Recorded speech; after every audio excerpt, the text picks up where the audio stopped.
I want to stay in that experience. I want to live in that experience. And that question took me to a kid who was 14 when I was 30, who said, the peace you search for in the world is within you, and I can show you how to connect to it.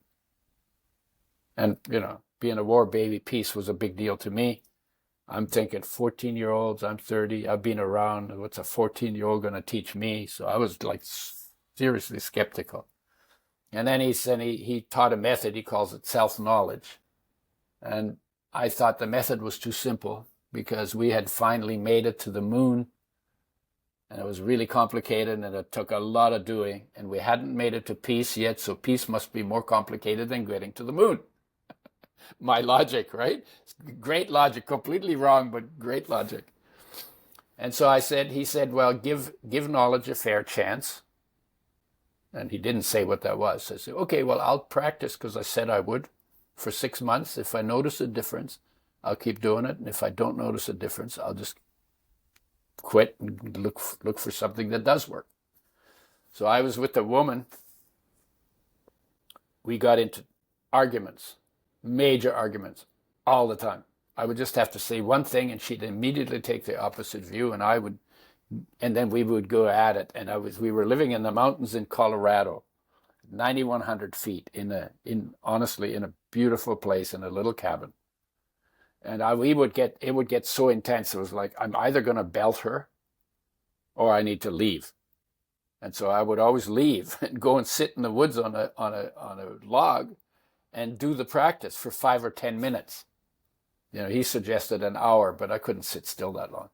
So 5 minutes, I'm doing this practice. And after 5 minutes, I said, we argued about that. That's as trivial as the stuff I saw those old people doing in Germany when I was 6 years old. And so I realized that if I did the practice beforehand, and it's a stillness practice. You sit down, you close your eyes, and you bring your focus inside. That's what all stillness practices are about. And that means it's about getting to know yourself. That's why it's called self-knowledge. Because if you want to get to know yourself, you probably need to spend some time with yourself. And time with yourself, not distracted by everything else. Right? That's the point of a stillness practice. So by the time the 6 months were up, I noticed that if I did this practice before we got into the argument, I wouldn't rise to the bait. So by the time 6 months were up, I said, wow, this works. I'm still doing it. It's like 52 years later. He wrote a book. He was 14 then. He's going to be 68 this year. He wrote a book called Hear Yourself. Hear Yourself, How to Find Peace in a Noisy World.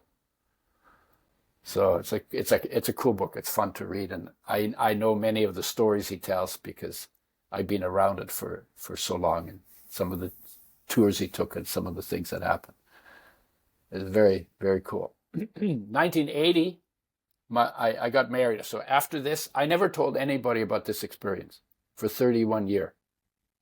Because it was my question and it was my answer, and there was nothing in that experience that said, go tell everybody. So this was like a gift for me, and I really appreciated it. And it was kind of weird, so I wasn't sure how to talk about it anyway. So I never talked to anybody about it until 9/11. 9/11, I realized that discontent people will always spread discontent. And if people who know what contentment is, and I'm one of the people who claims to know what contentment is, if we don't spread contentment faster than they spread discontent, guess where we're headed?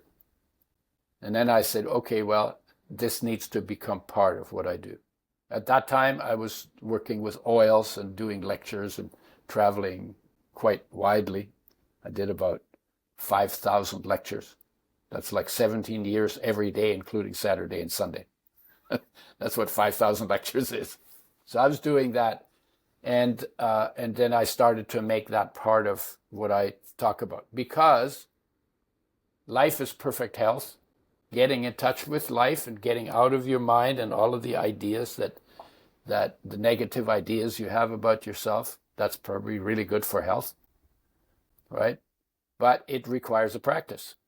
So how do you heal yourself? When you bring your focus into what is whole in you. Life is whole in you. Beyond life, it goes a little deeper than that.